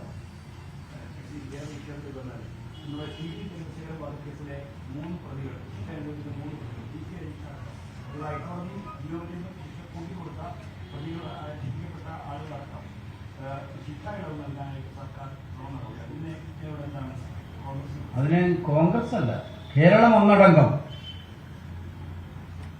ശക്തമായി എതിർക്കുന്നതിൽ സംശയമുണ്ട്. സർക്കാരിന്റെ ഇത്തരം ശ്രമങ്ങളുമായി സർക്കാർ മുന്നോട്ട് പോയാൽ TP ചന്ദ്രശേഖരന്റെ വധം എന്ന് പറയുന്നത് കേരളത്തിന്റെ മനസ്സാക്ഷിയെ മുഴുവൻ മരയിപ്പിച്ച ഒരു കൊലപാതകമായിരുന്നു. ആ നെറ്റിൽ ഇപ്പോഴും ആ സംഭവം ഒന്ന് റീക്രിയേറ്റ് ചെയ്ത് കഴിഞ്ഞാൽ ഞെട്ടാതിരിക്കാൻ ഒരാൾക്കും കഴിയില്ല. അത്ര ഭീകരമായിട്ടൊരു കൊലപാതകം നടന്നിട്ട് അതിനെ ഗൗരവതരമായി വിചാരണ നടപടികൾ പൂർത്തിയാക്കി ശിക്ഷ കഴിഞ്ഞ ആളുകൾ ഇപ്പം ഞാൻ ഇന്ന് കണ്ടു. ആ ശിക്ഷയിൽ പരവളിലിറങ്ങിയിട്ട് പിന്നെ ഉല്ലസിക്കുന്ന ഈ ചിത്രം കണ്ടു. പരവളിലിറങ്ങുന്നത് ഇതിനു വേണ്ടിയാണോ എനിക്കറിയില്ല. ഇത് സ്വാഭാവികമായിട്ടും ഇതൊക്കെ കൊടുക്കുന്ന മെസ്സേജ് ഭരിക്കുന്ന ഗവൺമെന്റിന്റെ മെസ്സേജ് വളരെ വേണുഗോപാൽ മാധ്യമങ്ങളെ കാണുകയായിരുന്നു. നെറ്റ് പരീക്ഷാ ക്രമക്കേടിലടക്കം കേന്ദ്ര സർക്കാരിനെ നിശിതമായി വിമർശിച്ചുകൊണ്ടാണ് അദ്ദേഹം പ്രതികരിച്ചുകൊണ്ടിരിക്കുന്നത്. വളരെ വേഗം മറ്റു വാർത്തകളിലേക്ക് എത്താം ഇടവേളയ്ക്ക് ശേഷം.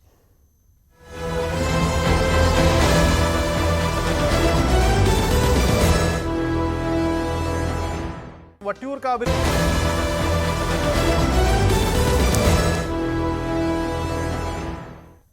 മറ്റു വാർത്തകളിലേക്ക് വരുമ്പോൾ ഇന്ധനം നിറയ്ക്കാൻ വന്ന ഗുഡ്സ് ഓട്ടോയിൽ തീ പടർന്നു. 19 വയസ്സുകാരനായ പെട്രോൾ പമ്പ് ജീവനക്കാരന്റെ സംയോജിത ഇടപെടൽ കൊണ്ട് ഒഴിവായത് വൻ ദുരന്തം.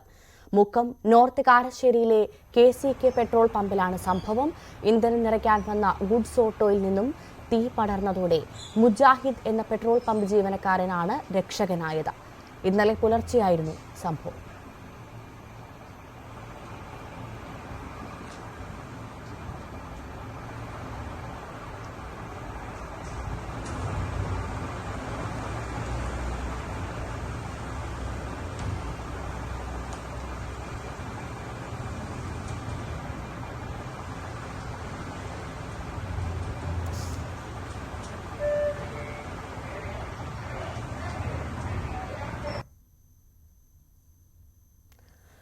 മുജാഹിദ് എന്ന ഈ 19കാരൻ്റെ ഇടപെടൽ അത് തീർത്തും അഭിനന്ദനാർഹമാണ്. കാരണം വലിയൊരു ദുരന്തം ആണ് ആ ഒരു 19കാരൻ്റെ ഇടപെടൽ കൊണ്ട് ഒഴിവായതെന്ന് പറയാതിരിക്കാൻ സാധിക്കില്ല. ആസാദ് മുക്കത്ത് നിന്നും ചേരുന്നുണ്ട് വിവരങ്ങളുമായി. ആസാദ്, എന്താ ഈ ഒരു സംഭവം, അത് എങ്ങനെയായിരുന്നു ആ ഒരു ഇടപെടൽ, ആ 19കാരൻ്റെ ഇടപെടൽ അത് തീർത്തും അഭിനന്ദനാർഹമാണല്ലേ?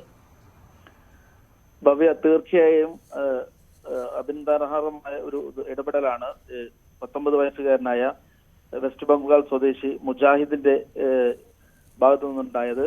കഴിഞ്ഞ ദിവസം പുലർച്ചെ 5:30 മണിയോടുകൂടി പെട്രോൾ അടിക്കാനായി പമ്പിലെത്തിയ ഗുഡ്സ് ഓട്ടോയിൽ നിന്നും തീ പടരുകയായിരുന്നു. ഈ സമയത്ത് ഓട്ടോ ഡ്രൈവർ ഇതിന് ചുറ്റും ഓടുന്ന സമയത്താണ് ഈ 19-കാരനായ മുജാഹിദ് ഫയർ എക്സ്റ്റിങ്ക്വിഷർ ഉപയോഗിച്ച് തീയണച്ചത്. മുക്കം നോർത്ത് കാരശ്ശേരിയിലെ KCK പെട്രോൾ പമ്പിലാണ് ഈ സംഭവം നടന്നത്. ഇപ്പോൾ ഈ സോഷ്യൽ മീഡിയയിൽ ഈ മുജാഹിദിന്റെയും ഈ ഫോട്ടോയും ഈ കത്തുന്ന വീഡിയോ എല്ലാം വൈറലായിരിക്കുകയാണ്. അതിന്റെ CCTV ദൃശ്യങ്ങളാണ് വൈറലായത്. ഇപ്പോൾ മുക്കത്തെ വിവിധ സംഘടനകൾ, Mukkam fire force, Mukkam rotary club, Mukkam walking club ഉൾപ്പെടെയുള്ള വിവിധ ക്ലബ്ബുകൾ മുജാഹിദിനെ ഇന്ന് ആദരിക്കുവാൻ പോകുന്നുണ്ട്. അഭിനന്ദനങ്ങൾ അറിയിക്കാൻ ഇന്ന് പോവുകയാണ്. വലിയൊരു ദുരന്തമാണ് മുജാഹിദിന്റെ ഈ ഇടപെടലിലൂടെ ഒഴിവായത്. തീർച്ചയായും അങ്ങനെ തന്നെയാണ്. വലിയൊരു ദുരന്തമാണ് ഈ ഒരു മുജാഹിദ് എന്ന യുവാവിന്റെ 19 വയസ്സുള്ള യുവാവിന്റെ ഇടപെടലിൽ കൊണ്ട് ഒഴിവായത്. നന്ദി ആസാദ് വിവരങ്ങൾക്ക്. മൂന്നാറിൽ വീണ്ടും അപകടയാത്ര. കേരള കർണാടക രജിസ്ട്രേഷനുള്ള കാറുകളുടെ ഡോറിലിരുന്ന് മൂന്നാർ മാട്ടുപ്പെട്ടി റോഡിലൂടെ യാത്ര ചെയ്യുന്ന ദൃശ്യങ്ങളാണ് പുറത്തുവന്നത്.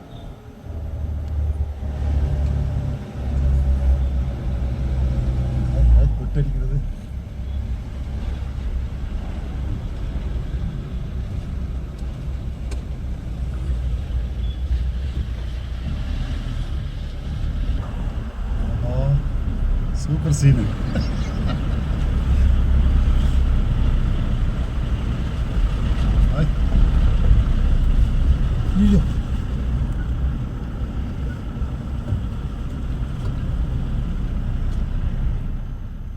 പ്രിൻസ് ജെയിംസ് ചേരും വിവരങ്ങളുമായി. പ്രിൻസ്, ഇതൊരു സ്ഥിരം സംഭവമായി കൊണ്ടിരിക്കുകയാണല്ലോ ഇത്തരത്തിലുള്ള അപകടയാത്രകൾ. ഇത് നടപടിയെടുത്തോ MPD?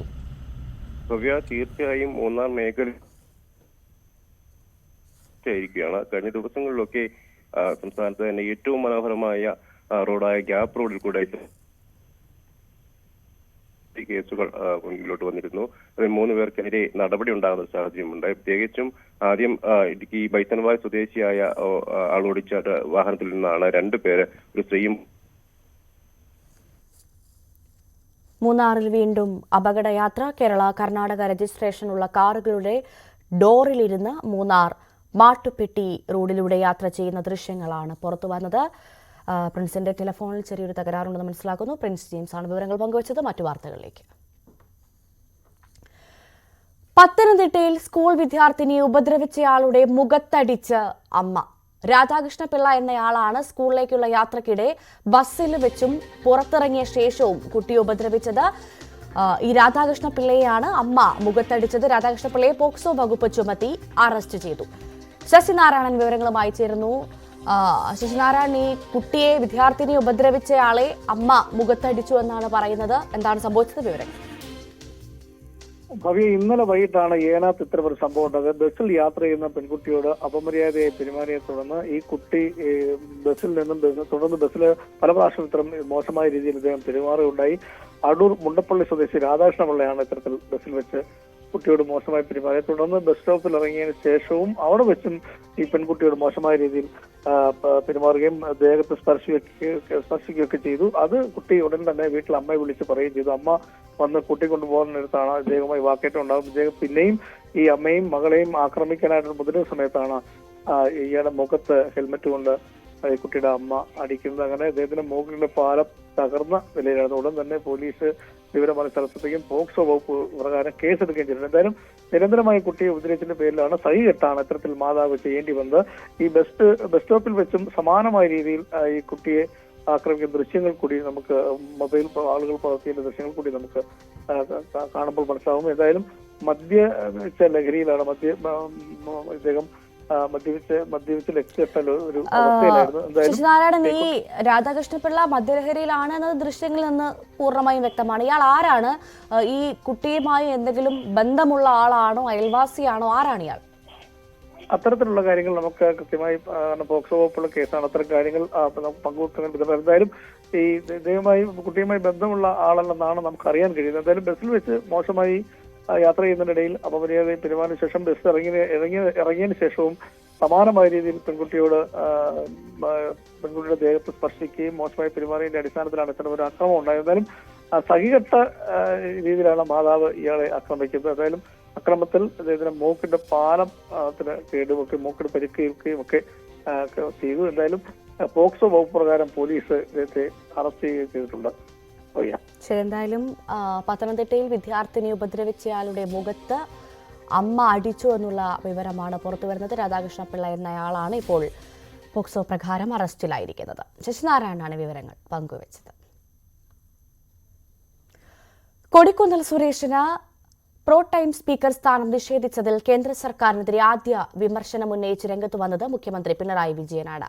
ഇത് കോൺഗ്രസ് ക്യാമ്പിനെ ആശ്ചര്യപ്പെടുത്തിയിരിക്കുകയാണ്.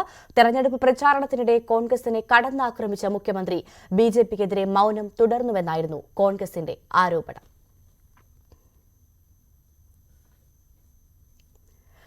ബിലീവേഴ്സ് ഈസ്റ്റേൺ ചർച്ചിന്റെ അധ്യക്ഷനായി ഡോക്ടർ സാമുവൽ മാർ തെയോഫിലിസ് ഇന്ന് സ്ഥാനമേറ്റെടുക്കും. രാവിലെ 8-ന് സഭാ ആസ്ഥാനത്തായിരുന്നു അദ്ദേഹത്തിന്റെ സ്ഥാനമേറ്റെടുക്കൽ നടന്നത്.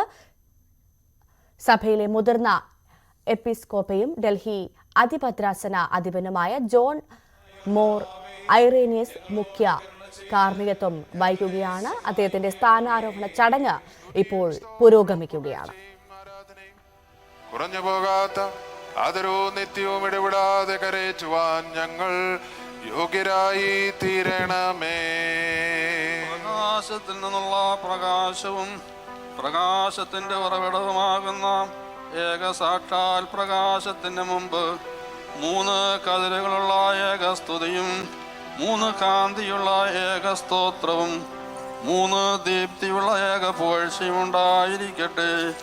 എന്തെന്നാൽ അതിൽ നിന്ന് സ്വർഗീയരും ആത്മീയരും പ്രകാശിപ്പിക്കുന്നവരും പ്രകാശിതരും ഭൂമിയിലെ നമ്മുടെ സഭയുടെ മാതൃകയുമായ മാലാഖമാരുടെ സംഘം പ്രകാശം കൈക്കൊള്ളുന്നു.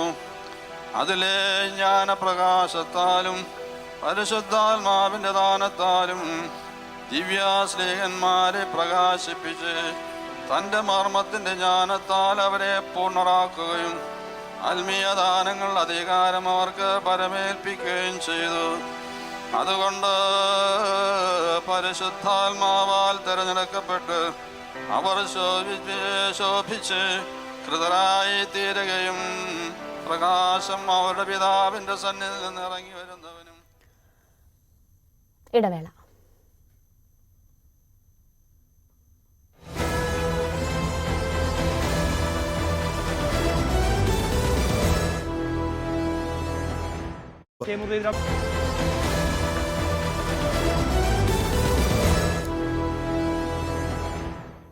തിരികെ വാർത്തയിലേക്ക്.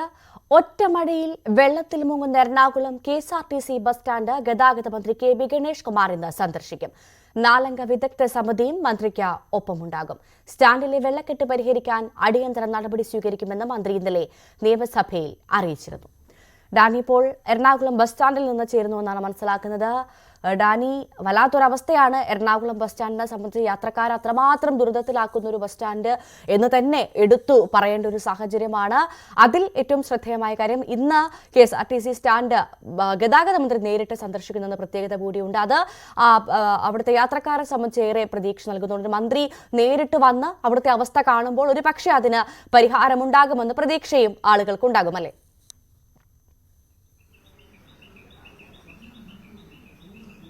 തീർച്ചയായും ഭവ്യ, കാരണം മന്ത്രിയുടെ നേരിട്ടുള്ളൊരു സന്ദർശനം ഇനി KSRTC ബസ് സ്റ്റാൻഡിൽ എന്ത് മാറ്റമുണ്ടാക്കുമെന്നാണ് അറിയേണ്ടത്.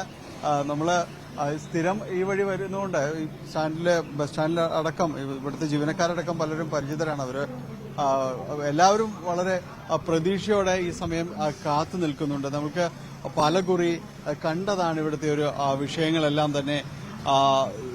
വെള്ളക്കെട്ട് വളരെ രൂക്ഷമാണ്. വെള്ളക്കെട്ട് എന്ന് പറഞ്ഞ് ഒറ്റ വരിയിൽ അത് അവസാനിപ്പിച്ചാൽ പോരെ. ഇത്തരം ഈ അഴുക്ക് നിറഞ്ഞ ഓടകൾ, ഈ കാര്യങ്ങളെല്ലാം തന്നെ ഇത് മഴക്കാലമാകുമ്പോൾ ഇത് മുട്ടറ്റം വെള്ളത്തിലാണ് ഇത് നിൽക്കുക. ഇതിന്റെ അകത്ത് ജീവനക്കാർ കഴിയുന്ന ഒരു അവസ്ഥ, ഇതെല്ലാം തന്നെ വലിയ പ്രശ്നമാണ്. ഇതിനകത്തേക്ക് പോലും ഇതിനകത്തേക്ക് ആ സമയത്ത് ഇതിനകത്തുള്ള ജീവനക്കാർക്ക് പുറത്തേക്ക് പോകാൻ, അല്ലെങ്കിൽ ഈ ബസ് കൊണ്ടുവന്ന് ഇതിനകത്ത് നിർത്തുമ്പോൾ യാത്രക്കാർ ഇറങ്ങി പോകുന്ന ഒരവസ്ഥ, ഇതെല്ലാം തന്നെ പലകുറി വാർത്തയിലെല്ലാം തന്നെ നമ്മൾ കണ്ടതാണ്. ഇതിനകത്ത് എങ്ങനെ കഴിയുമെന്നത് വലിയ ചോദ്യം. എറണാകുളം പോലെ, കൊച്ചി നഗരം പോലെ ഒരു വലിയ നഗരം കേരളത്തെ അപേക്ഷിച്ച് എല്ലാ സൗകര്യങ്ങളും മെട്രോ അടക്കമുണ്ട് എന്നെല്ലാം തന്നെ നമ്മൾ വീമ്പ് പറയുമ്പോൾ പോലും ഇതിനകത്ത് ഇങ്ങനെ ഒരു പൊതുഗതാഗത സംവിധാനം ഉണ്ട് എന്ന് പറയുന്നത് തീർത്തും വളരെ ഒരു മോശമായ ഒരു കാര്യം തന്നെ. ഇതിന് ആര് നടപടി എടുക്കും എന്നതായിരുന്നു. ഇവിടുത്തെ സ്വദേശിയാണോ? അല്ല, ഞാൻ ഇവിടെ വരാറുണ്ടോ? വരാറുണ്ട്. ഇവിടുത്തെ ഒരു മഴക്കാലത്ത് ഇവിടെ മഴക്കാലത്ത് മുട്ടറ്റം വെള്ളമായിരുന്നു. അതുപോലെ തന്നെ ഈ നാറ്റവും ഇതുമെല്ലാം വലിയ ബുദ്ധിമുട്ടായി. ഇവിടെ വണ്ടി ഇവിടുന്ന് വിടാന്ന് നോക്കി ഇവിടെ വെള്ളമായിരുന്നു. കഴിഞ്ഞ ആഴ്ചയൊക്കെ വന്നപ്പം നിറച്ച് വെള്ളമായിരുന്നു. പിന്നെ ഈ ഇതിനിടയ്ക്കുള്ള ആഹാരം കൊടുപ്പും മറ്റതും എല്ലാം ഇത് തന്നെ എല്ലാം ആഹാരം കഴിപ്പും എല്ലാ ആളുകൾ ഇതെല്ലാം ബുദ്ധിമുട്ടുണ്ടാക്കുന്ന സംഗതി. ഇന്നിപ്പോ ഗതാഗത മന്ത്രി നേരിട്ട് സന്ദർശിക്കുന്നു എന്നാണ് പറയുന്നത്. എങ്ങനെയാണ് മാറ്റങ്ങൾ? സന്ദർശനം കൊണ്ട് മാറ്റമുണ്ട്. സന്ദർശിക്കാതിരുന്നാലും മാറ്റാമല്ലോ. സന്ദർശിക്കണമെന്ന് നിർബന്ധമൊന്നുമില്ലല്ലോ. വേറെ മാർഗങ്ങളൊക്കെ ഇല്ലേ? വന്ന് സന്ദർശിച്ചാലേ ഒക്കുള്ളൂ. നേരിട്ട് കണ്ട് മനസ്സിലാക്കാം. അങ്ങനെ എത്രയോ കാര്യങ്ങൾ മനസ്സിലാക്കിക്കൊണ്ടായിരിക്കുന്നത്. ഒന്നും നടക്കുന്നില്ലല്ലോ. ചിലതൊക്കെ നടക്കും, ചിലത് നടക്കുകയില്ല. അങ്ങനെ ഒരു സന്ദർശനം കൊണ്ട് മാറുന്നതാണെന്ന് തോന്നുന്നില്ല. ഒന്നില്ല. സന്ദർശനമൊക്കെ ആളുകളുടെ മുന്നിൽ ഇപ്പോൾ പൊടിയിടാനുള്ളതാണ്. അത് കഴിഞ്ഞിട്ട് മാറ്റമൊക്കെ പിന്നെ എന്നേലും കാലത്ത് ഉണ്ടായാലുണ്ടായി എന്നുള്ളതേ ഉള്ളൂ. നമ്മൾ ഈ ദുരവസ്ഥ ഇങ്ങനെ തന്നെ തുടരുമെന്നാണ് പറയുന്നത്. അതിന് മാറ്റം വലുതായിട്ട് വരാൻ പോകുന്നില്ല. ഉടനെ ഒന്നും വരികയില്ല.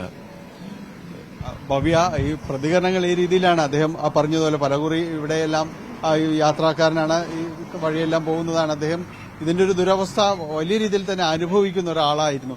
അതുകൊണ്ട് തന്നെയാണ് അദ്ദേഹം പറയുന്നത് വലിയ രീതിയിൽ മാറ്റങ്ങൾ ഉണ്ടാകാനുള്ള ഒരു സാധ്യത എല്ലാം തന്നെ കുറവാണ് എന്നെല്ലാം തന്നെ പറയും. നമുക്കിത് ജീവനക്കാരുടെ ഒരു സ്ഥലമാണ്. ഇവിടേക്ക് ഈ വെള്ളക്കെട്ടിന് മുകളിൽ അവസാനം ഇവിടെ ഒരു താൽക്കാലികമായ ഒരു നടപ്പാത അടക്കം നിർമ്മിക്കേണ്ടി വന്നു. വേറെ മറ്റു വഴികളില്ല എന്നതാണ് ഒരവസ്ഥ. കാരണം ഇത് ഒരു അരനൂറ്റാണ്ട് കാലത്തെ ഒരു പഴക്കമെങ്കിലും ഇത് ഈ കാര്യങ്ങൾക്കെല്ലാം തന്നെ ഉണ്ട്. യാതൊരു രീതിയിലൊരു അടിസ്ഥാന സൗകര്യം ഇവിടെ ജീവനക്കാരുടെ ഒരു അവസ്ഥ വളരെ ശോചനീയമായ ഒരു അവസ്ഥയിൽ നിന്ന്. കാരണം പ്രാഥമിക കാര്യങ്ങൾ പോലും അവർക്ക് നിർവഹിക്കാൻ കഴിയാത്ത രീതിയിലേക്ക് പോകുന്നു. ഇവിടെ വന്നുപെടുന്ന യാത്രക്കാരും ഇതെല്ലാം ഇതേ ഒരു സ്ഥിതിയിലൂടെ തന്നെയാണ് കടന്നു പോകുന്നത്. ഏത് സമയവും പല ഭാഗങ്ങളും തന്നെ ഇടിഞ്ഞു വീഴുന്ന ഒരു അവസ്ഥയെല്ലാം തന്നെ ഉണ്ടായിട്ടുണ്ട്. അപ്പോൾ ഇതിനെല്ലാം ഒരു മാറ്റം ആണ് പ്രതീക്ഷിക്കുകയും ചെയ്യുന്നത്. ഇതിൽ വലിയ രീതിയിലൊരു മാറ്റം ഉണ്ടാകുമെന്ന് അവർ പ്രതീക്ഷിക്കുന്നു. ജീവനക്കാരടക്കം ഈ ഒരു സന്ദർശനം കൊണ്ട് വലിയ മാറ്റങ്ങൾ ഉണ്ടാകുമെന്ന് അവർ കരുതുന്നു. യാത്രക്കാരനാണോ? അപ്പോൾ ഇതാണ് ഇവിടുത്തെ ഒരു സ്ഥിതി അടക്കം പറയുന്നത്. ഈ രീതിയിൽ പല ഭാഗങ്ങളും പൊക്കിയെടുത്തൊക്കെയാണ്, താൽക്കാലികമായിട്ട് നിവർത്തിയെടുത്തൊക്കെയാണ് വെള്ളം കയറാതെ ജീവനക്കാർ കഴിയുന്നത്. ഈ രീതിയിലെല്ലാം തന്നെയാണ്. അതിനപ്പുറത്തേക്ക് ഷോപ്പിംഗ് സെന്റർ എന്നെല്ലാം പറയുന്ന ഒരിടമാണ്. നമുക്കറിയാം കൊച്ചി നഗരത്തിലെ വലിയ സാധ്യതകളുള്ള ഒരു ഇടം തന്നെയാണ് ഈ ഷോപ്പിംഗ് സെന്റർ എന്നൊക്കെ പറയുന്നത്. പക്ഷേ KSRTC ബസ് സ്റ്റാൻഡിന്റെ അകത്തേക്ക് വരുമ്പോൾ അതിന്റെ ഒരു സ്ഥിതി ഇതാണ്. KSRTC ബസ് സ്റ്റാൻഡ് ഇതെല്ലാം തന്നെ ഇന്നലെ നമ്മൾ വരുമ്പോൾ ഇവിടെ എല്ലാം തന്നെ അഴുക്ക് നിറഞ്ഞൊരു അവസ്ഥയിലേക്കായിരുന്നു. പണിപ്പെട്ട് കുറെയെങ്കിലും അതൊക്കെ മാറ്റിയിട്ടുണ്ട്. എന്തായാലും ഈ മന്ത്രിയുടെ എല്ലാം സന്ദർശനം കൊണ്ട് ഇതിൽ മാറ്റമുണ്ടാകുമെന്ന് യാത്രക്കാരനാണ്. എന്താണ് നിങ്ങൾ ഇവിടെ വരാറുണ്ടോ? ഇടയ്ക്ക് ഇവിടെ ഉള്ളതല്ലേ? ഇവിടേക്ക് അധികം വന്നിട്ടില്ല അല്ലേ? അതുകൊണ്ട് അങ്ങനെ യാത്രക്കാരായി ചിലർ ഇവിടെ ആദ്യമായിട്ട് എത്തുന്നു. അവർക്ക് വലിയ കാര്യങ്ങൾ അറിയില്ല. പക്ഷേ ഇവിടെ പരിചിതമായവർക്ക് കൃത്യമായി അറിയാം ഇതിൽ മന്ത്രിയുടെ ഇടപെടൽ കൊണ്ട് എന്തെങ്കിലും മാറ്റമുണ്ടാകും എന്നതാണ്. ഈ കിടക്കുന്നതെല്ലാം ഇവിടുത്തെ ദൃശ്യങ്ങളാണ്. ഭവ്യ, തീർച്ചയായും ആ ദൃശ്യങ്ങളിൽ നിന്ന് തന്നെ അവിടുത്തെ ഒരു ദുരവസ്ഥ അത് കൃത്യമായി മനസ്സിലാവുന്നതായാലും ഇന്ന് മന്ത്രി KB Ganesh Kumar Ernakulam bus stand KSRTC bus stand സന്ദർശിക്കുന്നതോടുകൂടി മാറ്റമുണ്ടാകും എന്ന ശുഭപ്രതീക്ഷയിലാണ് അവിടുത്തെ യാത്രക്കാരുള്ളത്. വളരെ നന്ദി ഡാഡി. ഇപ്പോൾ എന്തായാലും ഈ വിഷയം നമുക്ക് വരും ബുള്ളറ്റിനിൽ കൃത്യമായി വിശദമായി എടുക്കാമെന്ന് പ്രതീക്ഷിക്കുന്നു. വളരെ നന്ദി. പാലക്കാട് മംഗലം ഡാം സെന്റ് മേരീസ് പള്ളി ഓർത്തഡോക്സ് വിഭാഗത്തിന് കൈമാറാനുള്ള നീക്കത്തിനെതിരെ യാക്കോബായ വിഭാഗത്തിന്റെ പ്രതിഷേധം. കോടതി ഉത്തരവ് നടപ്പാക്കാൻ അനുവദിക്കില്ലെന്ന നിലപാടിലാണ് യാക്കോബായ വിഭാഗം.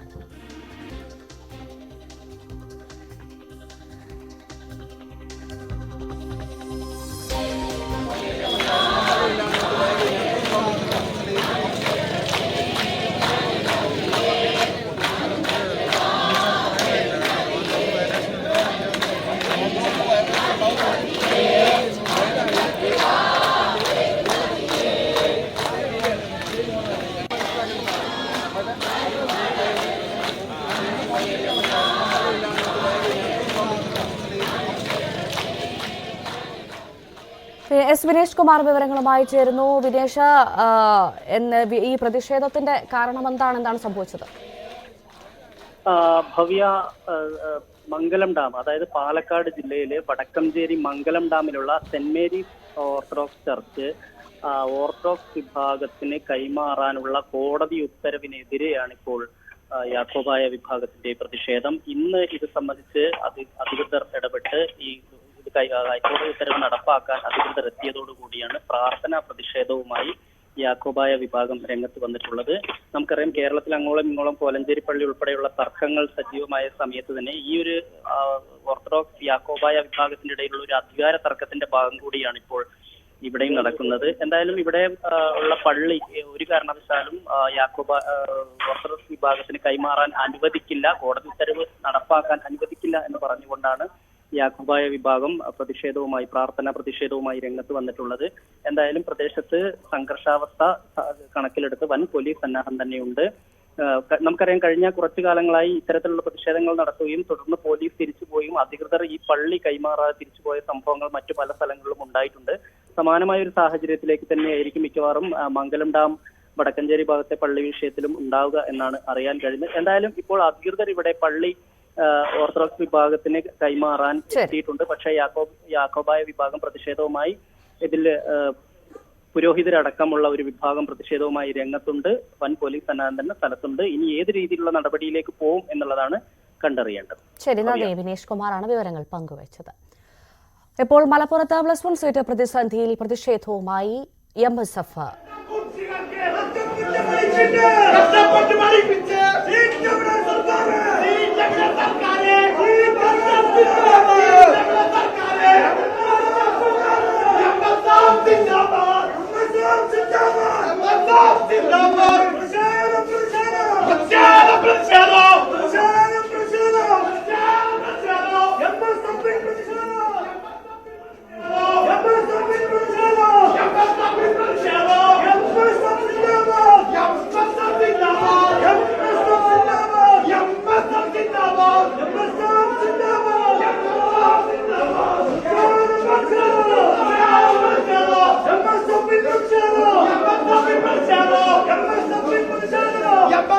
CB അനുമോദ് വിവരങ്ങളുമായി ചേരുന്നു. അനുമോദ്, MSFന്റെ വലിയ പ്രതിഷേധമാണെന്ന് കാണുന്നത്. ഈ പ്രതിഷേധം നടക്കുന്നത് എവിടെയാണ്? +1 സീറ്റ് പ്രതിസന്ധി തന്നെയാണല്ലോ വിഷയമല്ലേ?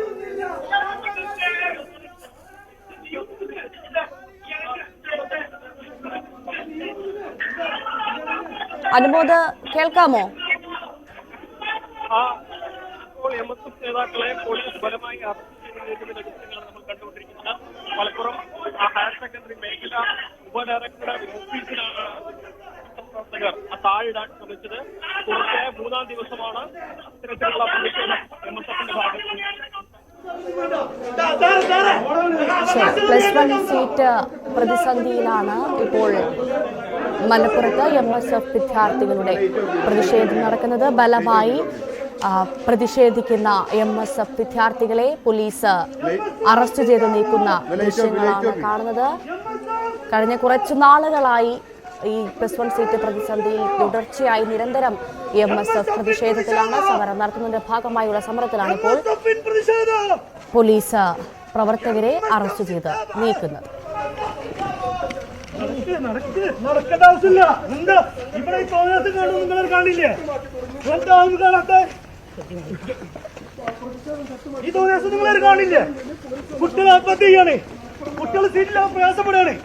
ഇത് നിങ്ങൾക്ക് പ്രശ്നമില്ലേ?